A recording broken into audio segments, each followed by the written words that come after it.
Hopefully they'll be helpful. So we're going to have Amanda, Janice, and Shane be on the panel. So I will just read the question, and then we will just, I'll give all three of you a chance to answer, and then we'll just move on. And then if we have time at the end, I don't think we will, but if we do, then we'll leave it open to the group for additional questions. Okay. So the first question is, do you think it is likely that working from home would limit my career progression? Do you want to go first, Amanda? Sure. I just have a couple thoughts on that one. I'm sure Janice and Shane will as well. For me, there's two things. The first thing is, I think that if you're going to work from home, then you need to be in an environment where you can be focused and not to be distracted. I think that's an important thing. And then, which I think will impact your career as well. And then the second thing that I think of is, you know, Squire, we can put effort into making sure that your career development is happening, you know, mentoring you, reaching out to you. But I think it is really on you more to make sure that you maintain those personal connections that you would naturally have those if you were working in the office with everybody. But working from home, that's what limits you, right? And so I think that you need to be more proactive to make sure that you're still getting those connections.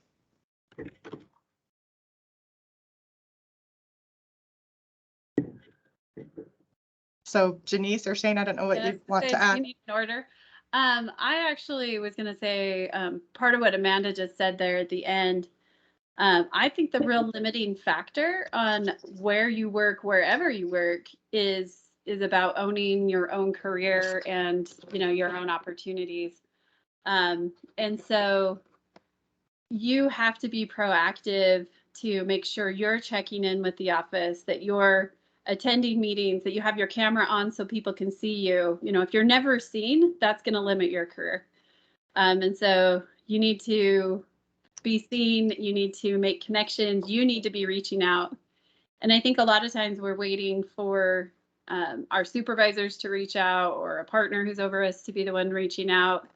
And, you know, we as supervisors and partners can always do better at that. But really, when you own your own career, no matter where you're working, that's when you're going to advance it. And so I talk with the managers when we have a meeting and we assign some mentors in a mentoring program we have with the manager group. I talk with them about, yeah, you have an assigned mentor, but you're going to have a better experience if you reach out to those mentors and you set up meetings with them rather than waiting for them to mentor you. And I feel like it's really the same thing. No matter where you choose to work, you can own your career and be proactive about it. And I do think, you know, the answer to this is changing. For those of you that were able to attend, it was right about 2 years ago, we had Joey Havens from Horn, which is a top 20 accounting firm, talk. And he talked about how the pandemic is going to be so great for women because it's allowed us to expand our view of being able to work from home. And so, you know, we just made a partner who works exclusively out of California. And so, you know, the partner group is open to this as long as you're helping us to make it successful. So. Yeah, and my thoughts were very similar to what Amanda and Janice have mentioned. I think it's up to you to fill that space that you don't have at home that you had in the office by going to lunch and interacting with people. You know, how well do you manage your career from home, and how do you replace the office time going to lunch, or just when you need a break, stepping into somebody's office, working with them? Do you reach out? Do you still make those contacts while you're working from home? How are you staying connected to the team? I think you have to work harder on relationships working from home than maybe you have to when you're around people all the time.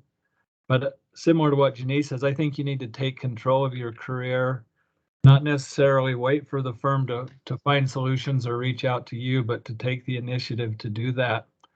I know when I'm working from home, I've got a little Maltese Shih Tzu mixed dog that has to be on my lap if I'm home.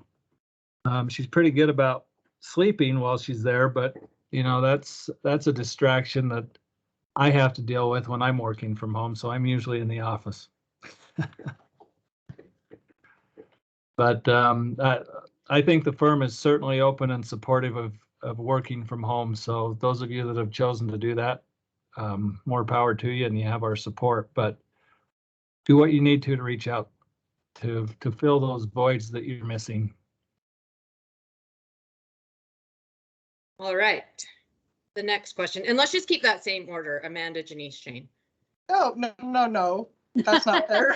Come on, Amanda. Well, okay, No, let's okay, fix it okay. up. Janice, Shane, Amanda, and then Shane will start next time. Okay. What are some of the most common things that keep female employees from becoming a partner? Either their choice or the partner group's choice. First I would say, if you have questions about what partner path looks like, schedule some time to talk to your supervising partner. We have an evaluation that we use with all partners. It covers 6 areas. And those, just really quick, are financial performance, client management, business development, team development, personal effectiveness, and leadership. And we use that same evaluation with managers, senior managers, as they're working towards the path to becoming a partner. And so really the main thing that, keeps you from getting there is achieving a high enough score in those 6 areas. And so focusing in on those 6 areas, setting goals that will help you move the dial forward in those 6 areas is really the best thing to do as you're working towards becoming a partner. Now, if you're going to ask, the question specifically is, what are the most common things that keep female employees? I would say the areas of those 6 that female employees have tended to have lower scores in or struggle in a little bit more have mostly been on the business development side. And that's why we've done some of the trainings that we've done over the last couple of years. Like the one that I know we did in October, about negotiation skills and such, like being able to go out and bring in new clients, being able to sell your worth, being able to sell Squire's worth. Those are areas that our female employees actually really excel at when they figure out their way of doing it, but oftentimes they're very intimidated by doing it to start off with. And so that's probably the one that I see the most holding our female employees back, is just being able to jump in and establish those business development skills. Shane? I would agree with that. I also think, the female employee, we do see fairly often self-selection out of consideration for partner for various reasons. Either they're not comfortable with the time commitment or the pressures that might go with the partner position.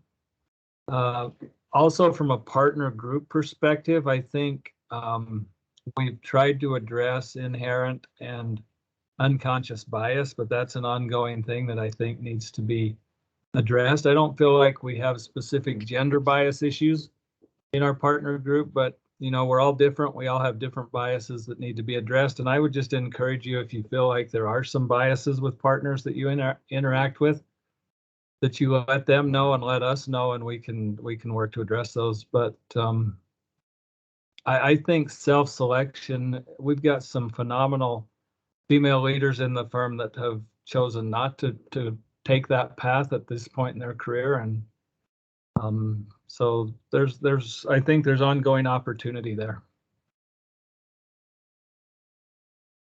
And then I would add, so one thing that we have targeted is sponsorships. So naturally, women are typically not sponsored as much as men, and it's because of the stats that show that there's more men in those leadership positions than women, and men, just in general, you are drawn to people who remind you of yourself when you're developing those relationships.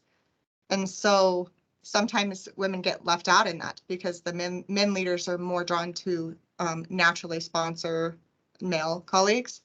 And so that is something that Squire has addressed. And we have created a sponsorship program specifically for women. So I would encourage you to want to participate in that if you're invited to. Well, and if you feel like you're not invited to in those types of activities, lunches, golf, whatever, I think take the initiative and invite a group to lunch that may include the partner, managing partner, senior partner, whoever it is that you want to interact with. And I mean, we've tried to do a good job of communicating that to our partner group that they need to reach out and include everyone. It's something we still work on. So we're not trying to be exclusive, but sometimes we're not as inclusive as we should be.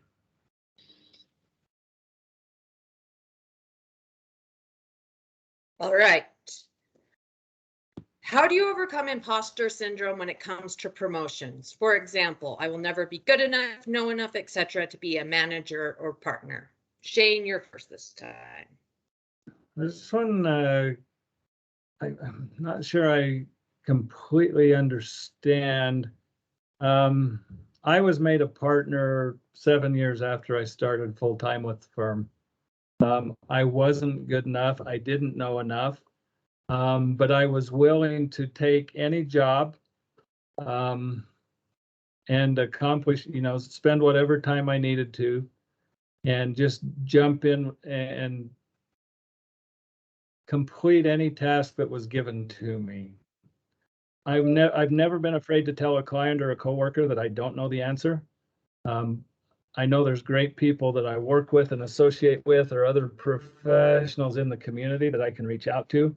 So I will, with my clients, I'll help them find an answer.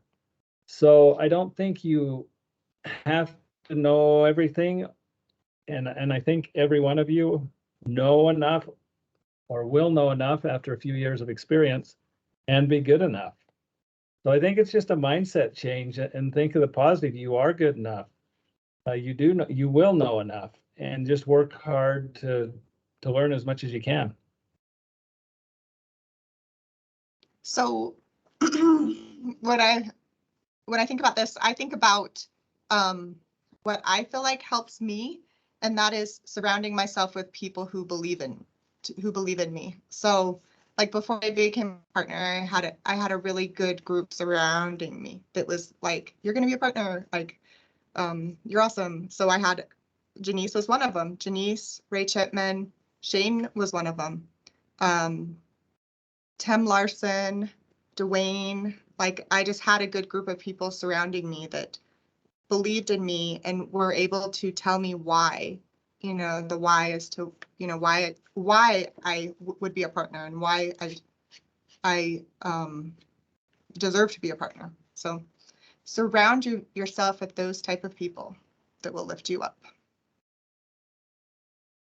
I had two thoughts in addition to what Shane and Amanda just said. My first one is practical. There's a book, and we didn't read the book as a group, but we read a shortened version of the book like 8 or 9 years ago. It was one of the very first things we did as a WIP group. But the book's called Confidence Code. I think the authors are Claire. Do you remember who they are, Amanda? They're two journalists. Anyway, Caddy Kay. Anyway, they're great. But that book really helped me personally with imposter syndrome. Like it talked about the science behind imposter syndrome and why we feel it, and then how to literally like scientifically overcome it. It talks about power posing, using certain language that helps you to feel more confident. It talks about the concept of fake it till you make it, but in a real positive, like productive way. So if this is something you're struggling with, I would highly encourage you to get that book and read it. At a minimum, find the Atlantic article that's on the same thing. So it's just a great book. The other thing I found that I think is kind of an add-on to what Amanda was saying about surrounding yourself with good people, it's be willing to ask for feedback. I found, like, I was just always afraid of my evaluations every year. And when I would have what I would call an easy evaluation, I'd kind of walk out of it and go, whew, that was good. But I got into Upstream Academy has a program called Emerging Leaders Academy. And I was actually one of the first years to do that program. And one of the things the program has you do is it'll say things like, sit down with 3 partners and ask them what 3 of your weaknesses are.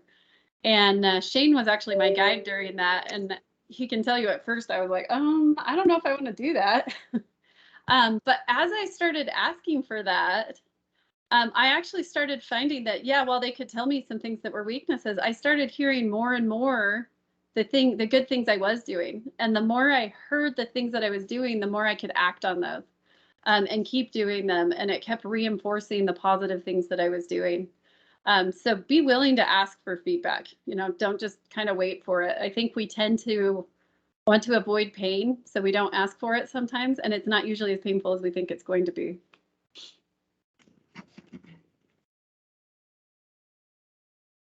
Okay. For someone who is re-entering the workforce after taking time off to raise kids, what advice would you have for them to be able to make up for some of the time they lost in their career? We'll start with you, Amanda. Okay. I mean, just to be honest, this isn't something I necessarily relate to, but because I worked full time since having kids, but these were some things I thought of. So first of all, I think that you need to be patient, because I don't think I don't think you're gonna get back in and just like leap through things to get to where you maybe would be if you wouldn't have taken time off, right? I think it's important that you have support at home, because that is something I can relate to. Like it is hard to be a working mom. I think that it's important for you to communicate your desires to us. Do you want to be a partner? Do you want to be a director? Where do you want to go?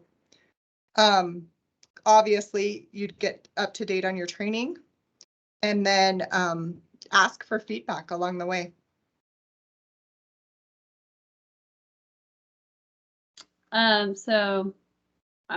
For me, I think there's like 2 different ways I felt like I could answer this. And there's the question, the way it's worded, which is like, if you've left, how do you get back in? But I also think there's the perspective of, I'm thinking about having kids and I'm going to back off and then kind of reemerge. So I'm going to answer that part first. I think one of the best things you can do as you're backing off is to stay connected to the firm and professional groups. And so, you don't have to necessarily quit completely. Work with your supervising partner, your practice area leader. We have a number of our female staff that when they have, when they're having their families, they work just busy seasons, or they work, a reduced schedule. And that helps you keep a connection to the firm. Being involved in things like chamber events, things like that, help you maintain a professional network and stay connected to that. And definitely stay up on training. But if it's a matter of, I'm now re-entering and I'm wondering what the best things to do are, I think Amanda said it really well. Be patient and let us know what you need. First, make sure that your skills are right up to date and jump into the training right away. You want to make sure your skills are current and that you're able to do that. Ask for challenging assignments. And understand that you're going to maybe struggle for the first few because maybe the technology changed since the last time you were working, or the people you worked with, or the processes that we use in the firm may have changed. We may have a totally different way of doing work papers than we used to, or something. So just be patient with yourself and ask questions. and then spend the time to make connections in the firm as well. So the more people that you have on your support team, the quicker you're going to be up to speed and fully integrated back into the firm. So. The only thing I would add is make it fun. I mean, you might be a 35-year-old jumping in and working at the same level as some 20-somethings that are just coming out of school, you know, with you. You just need to set your career goals and determine your own future and just work as hard and make it as fun as you can to get where you want to be. You know, if you want manager or partner track, you may need to work until you're 75 to get there. It's just, you just need to decide what you want and make it fun. Make the journey fun and enjoy it. And you've made choices that have slowed the career down or put it at a different point in your life, and just move forward and be successful.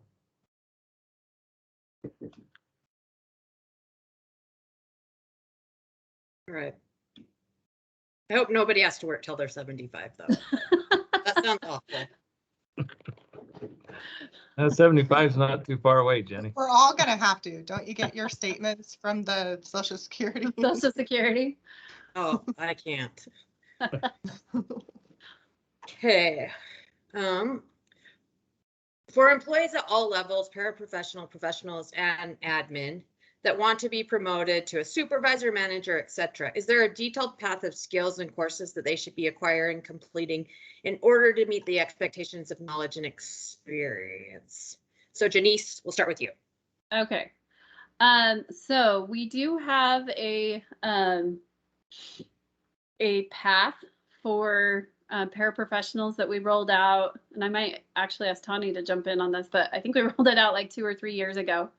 And so if you are a paraprofessional, we have a, you know, this is what this is what this is, and an outline of the skills at that level. I do know actually in my practice area leader meeting a couple of weeks ago, I meet with each of the practice area leaders. Anyway, Ruben was telling us that they have a goal in advisory right now to make that even more detailed.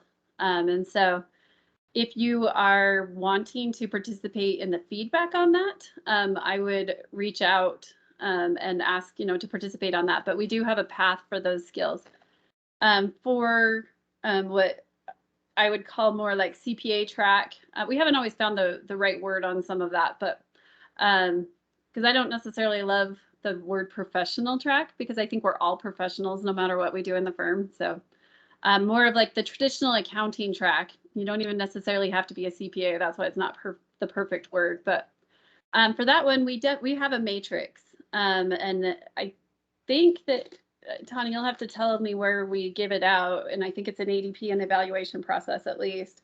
But we have a matrix that says, you know, as a professional, these are the kinds of skills you should have. As a senior, these are the skills you should have. As a supervisor. Now, one thing we are realizing is as we differentiate in the firm between practice areas, that may start looking a little bit different by practice area. And so I've encouraged each practice area this year to look at it and see if we should be making that matrix more applicable to a practice area. So it's a little more clear which skills you need at each level within a practice area in addition to those firm-wide skills. So that is something we're kind of refining. And then we also are working on creating this path for administrative assistants. So Tani, do you want to jump in and add anything about where you can find that and any thoughts you have on adding to the process? Yes, I think we have it on our ADP homepage or ADP HR site. I'll make sure that it's there, or at least maybe Sierra can help me make sure that it's there. But yes, we are working on trying to hone in on it and get more details, and specifically for the different practice areas, as they may differ a little bit. But you basically said it all, Janice. We are trying to create one for administrative assistants. We're trying to create one, a better one for the paraprofessional path as well. So there's more details there.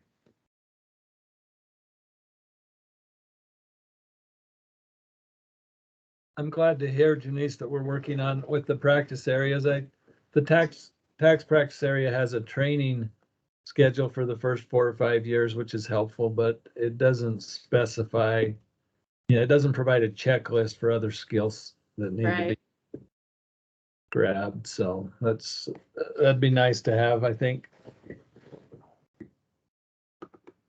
I don't know if you have anything else you want to add, Shane. I mean, the question specifically was a detailed path, but do you have thoughts on ways to approach that? So, well, I think the best way to probably approach it with the resources we have available now are just regular meetings with your practice area partner and your supervisors. And push back a little bit. If your evaluations aren't detailed enough, push back and ask questions, and then follow up on the responses that you get. As you feel you've progressed, make sure that your supervisors know that. So the communication goes both ways. That would be my suggestion.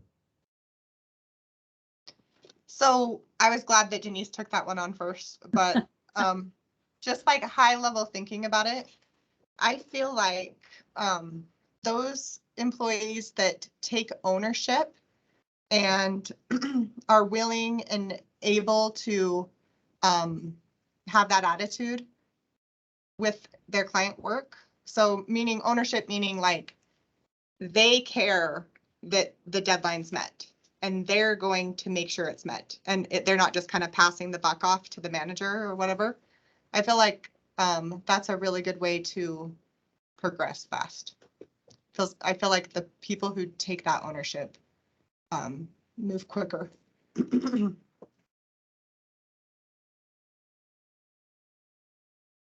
Okay. Do you have any thoughts on combating negative subconscious bias towards reduced hour employees? And Shane, you are first this time.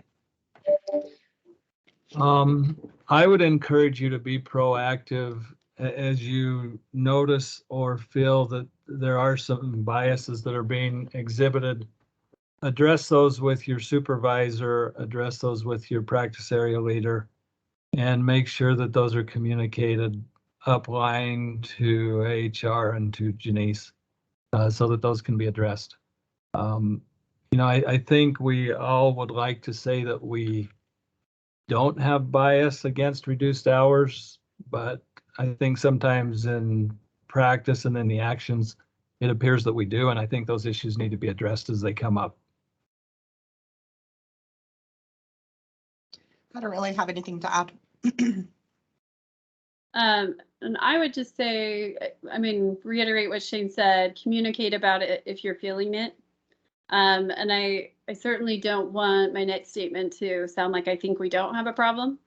But I think in communicating about it, it will help us to address it if it really is there, but also help address the reasons that you may be feeling that way.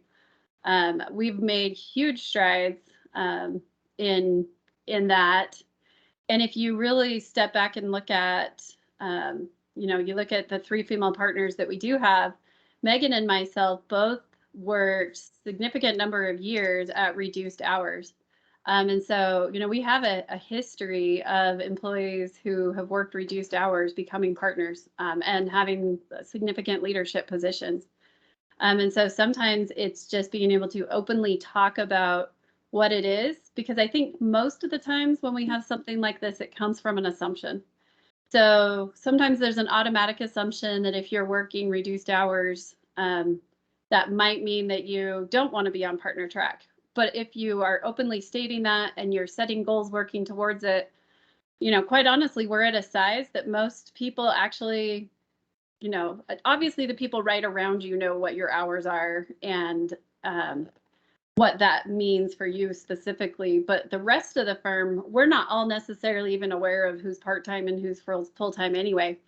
And so don't let that get in your head and create imposter syndrome. Like I can kind of see how it becomes a cycle. And so let's openly talk about it, like Shane said, because when we do, we can fix both sides, both whether there's something you think is happening that maybe isn't, or the other way around, it is happening and we're just not aware from the leadership side.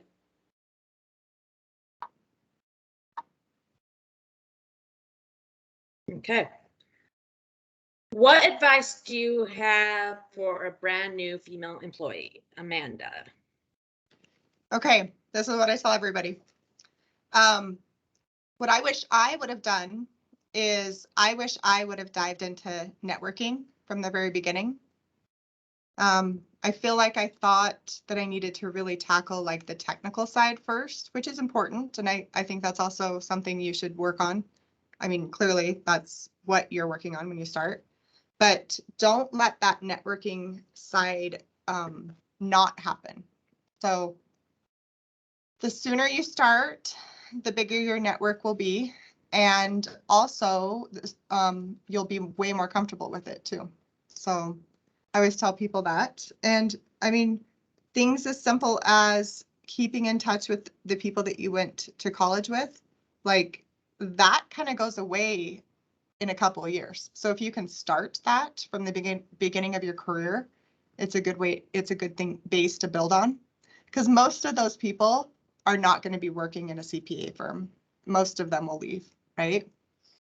And then the other thing I would say is lean in. So we based the very first year we did this WIP program, we based it on the book Lean In. And I think it just means, to me, it means just try your hardest and put all your efforts into it, and don't assume that your career is going to look differently, or maybe like that you're going to take a step back from your career, because you never know what it's going to lead to.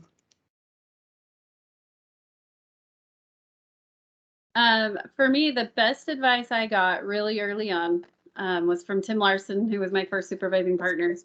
And I know many of you have heard me say this, but it was, if somebody asks if you can do something, be willing to say yes and then go figure out how to do it.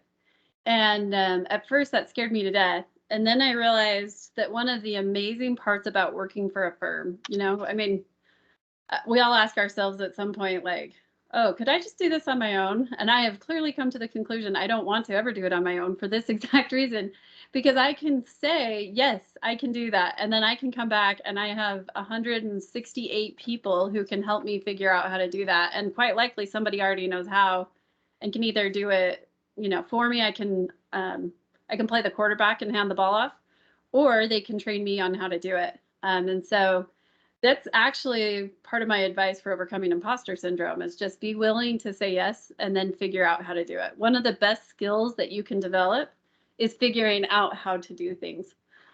Rather than developing very specific individual skills, develop that skill of being able to research, find answers, network within the firm and get answers. Build a network, like Amanda said, so that you have outside networking people who can help you get answers as well.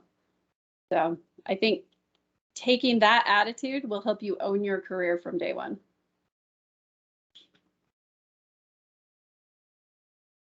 And I would just say, have fun, be social, get to know your team well, not just their names, but interact with them enough that they, that you know them well. As Amanda said, network, focus on those things you enjoy with your job, and then also understand your stressors and what you need to do to alleviate that stress. You know, if you need to take breaks, if you need to take time to read or whatever, but try to avoid burnout just by focusing on the technical stuff and the hard work. So make it enjoyable, make it fun, so you can last until you're 75, Jenny. How No about way. you can be so amazing you can retire at 50? That's what you should do. I failed. All right. What is your advice for balancing personal responsibilities with work commitments and still allowing room for progression? Do you feel women can achieve success in their career without giving all their time to work? And Janice, you can start. I'm first. Wow, that's like two separate questions. So Let me tackle the first part, I guess. So one of the reasons I absolutely love Squire, and accounting in general allows for this too, is that ability to balance personal responsibilities and our work commitments. You know, in a lot of ways, it doesn't matter, and it depends on your role in the firm, right? If you answer the phones, you have to answer the phones from 8 to 5. But if you're getting tax returns done, or you're wrapping up an audit or something like that, it doesn't matter as much when you do it as much as getting it done when it's needed to be done for the client, or a deadline, or, you know, whatever that is. And so make sure you understand what the deadlines and the deliverables are, and then work to meet those, and then plan, you know, your personal things into that. So even very early in my career, I was able to take time. My son, when he was in first grade, teacher was begging the parents to come in and read with the kids on Fridays, and no parents were volunteering. So I ended up committing to be in my son's classroom every Friday until noon.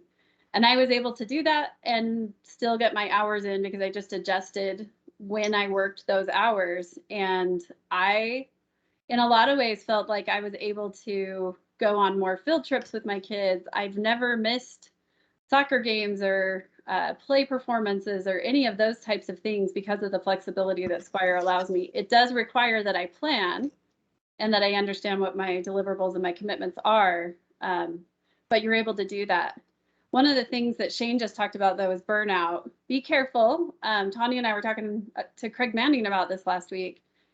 We have to be careful, though, when we're balancing work and personal, that we don't allow ourselves to just completely burn out. So also make sure that you're planning some planned recharge time, and you're planning to do something that you know that you'll be recharging, because as women, and I'm sure men do this too, but I can just talk to my own experience.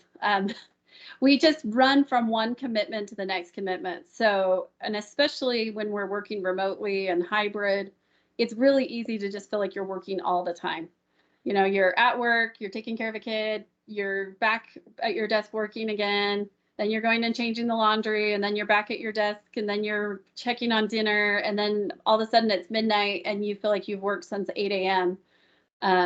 So be careful to set your own boundaries and to create, it goes back to the very first question when Amanda said, make sure you have a workspace that works for you. Like, create boundaries around your workspace and create boundaries around your time, and make sure you schedule recharge time. So that's my advice for the first part.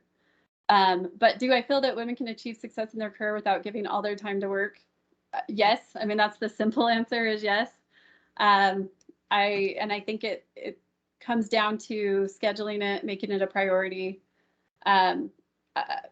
Man, about the time I started my career, there was a big article that came out that was kind of controversial, like, called "Can Women Really Have It All?" I've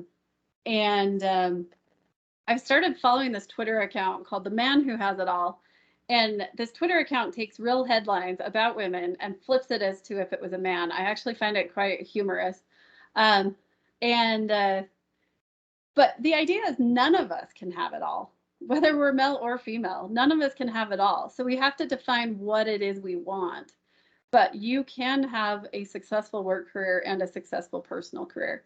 Can you also learn to fly airplanes and jump from mountains and, I mean, all those things? Maybe not, but you can have the things you want to have. It's about taking time to find the mentors and schedule, and being, you know, dedicated to it yourself, and owning your ability to have that experience. Jane. I'll just add a little bit here. First of all, I want to say how much I respect and admire women who have a professional career and then go home and have another 24-hour job, you know, with meals and laundry and children. For me, it's always been a little bit different. I've had great support from my wife, but you know, career has been my focus. The few responsibilities I had at home, which were attending activities with the kids or being home with the kids a little bit, all that meant to me was that I came into work a little bit earlier, and Squire's flexibility allowed me to do that. So I would come in at 3 or 4 in the morning, go home at 5, go to bed with the kids, and make it work that way. But I didn't have laundry and dinner and a million other things to do on top of it, or I didn't do them. So anyway, I respect and admire all of you. I think as a firm, this is a real focus for us, is providing that flexibility so that you can succeed. And that's something we want to support and do whatever we can to assist. So that's my addition. Okay, they kind of stole my thunder a little bit. So I'd say be realistic, because just like what Janice says, with can you have your cake and eat it too? Like there's some limits there, right? I think that you need to decide what is important to you. Like for example, I refuse to miss my kids' sports games, and so I make sure that I get to them, you know.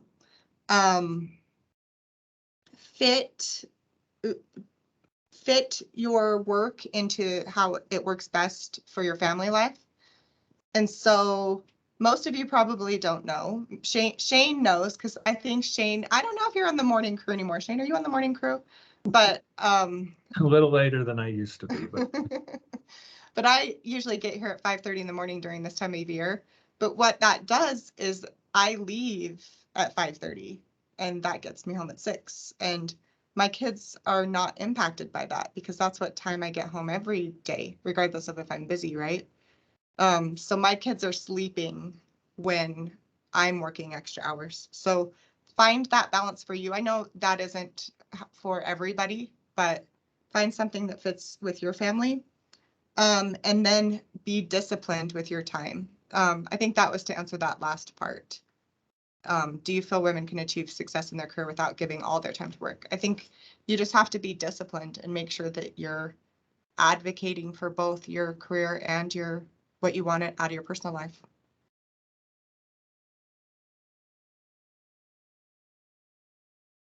So that was the last prepared question we have. So now we are going to open it up to the group. Does anybody have a question they would like to ask the panel?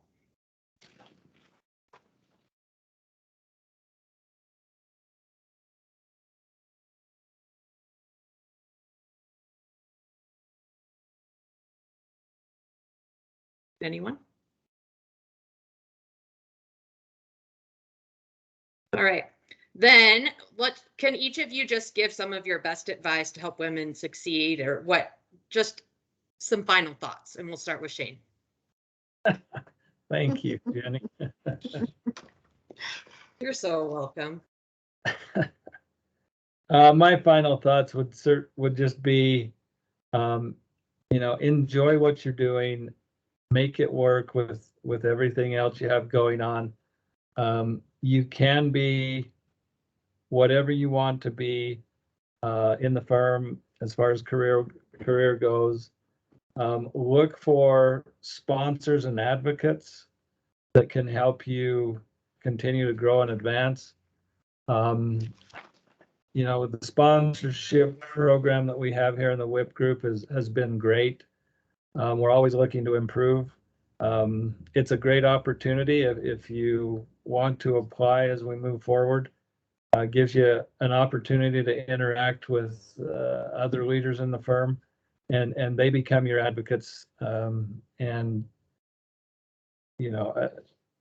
help you navigate some of the things in the firm that you may not understand or be familiar with. So just enjoy what you're doing, and network, like Amanda said, interact with as many people as you can so that people know you and get a chance to work with you.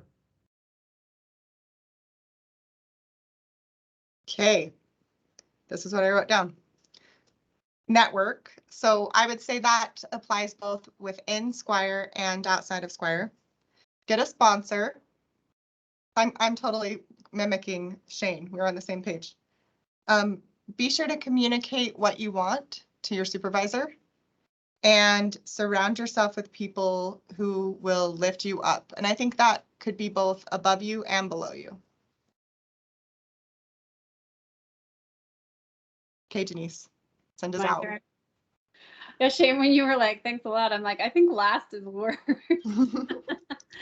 So, let's see.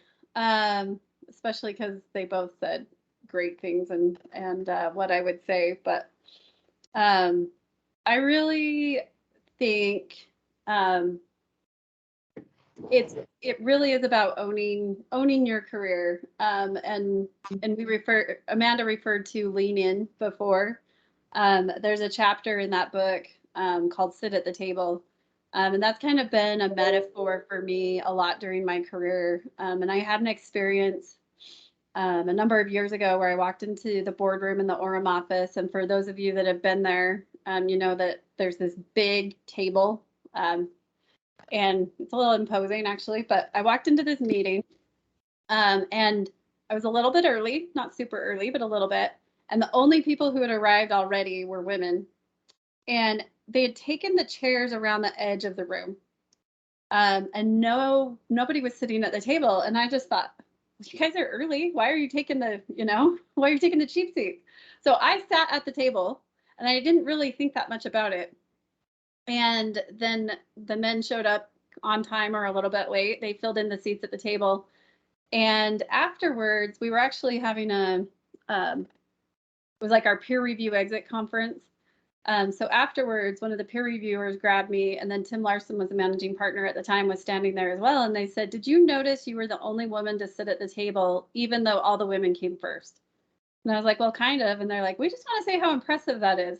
And I thought about it a lot, and I'm like, why is that impressive? And then about a year later, I had another experience where I went to meet with an insurance agent for a client, and I was invited into their conference room while they went to go get the insurance, like the head of the insurance company that I was going to meet with. And I just looked at the table and I thought, okay, well, I'm going to sit at the head because that'll allow me to have like a more up close and personal conversation with this guy. That was literally what I thought about. He came in, did a double take, sat down where I thought he would sit down. We had the whole conversation. I went out to my car, and as I was about to get to my car, he actually comes out of the office building and yells my name. And I turned around and he's like, hey, I'm sorry. I just wanted to tell you, he said, nobody has ever sat in my seat at the head of the table before. And he said, I'm so impressed that you did that. It just shows me that you're willing to take charge in a conversation, and it builds confidence in me. And I would like to refer more of my clients to you. And so those two experiences were pretty profound for me, that something as literal as physically sitting at the table and showing I had the confidence to do that didn't seem like a big deal to me at the time, can be a big deal. And so I've been thinking a lot as we start to transition back to the office, but yet not for some of us. When we surveyed everybody about a year ago and asked about preferences, women were in our firm were more likely to say they want to stay completely remote, or in a hybrid option, they wanted to be at home more often than in the office. I've been thinking about how we don't lose ground that we've worked on in this WIP group.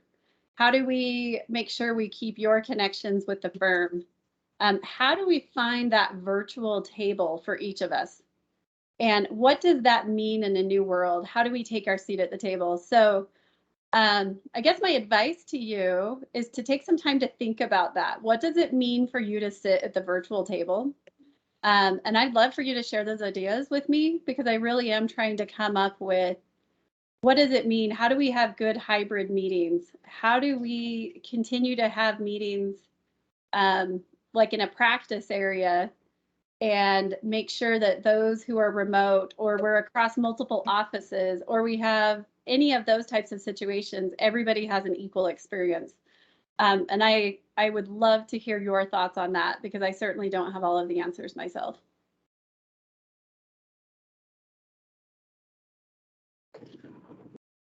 Jenny, can I just add one thing?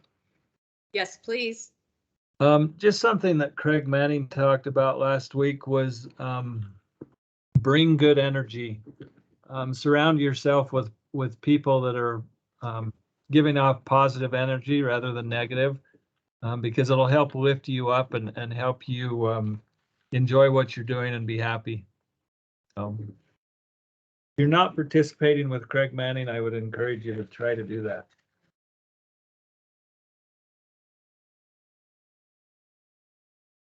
All right.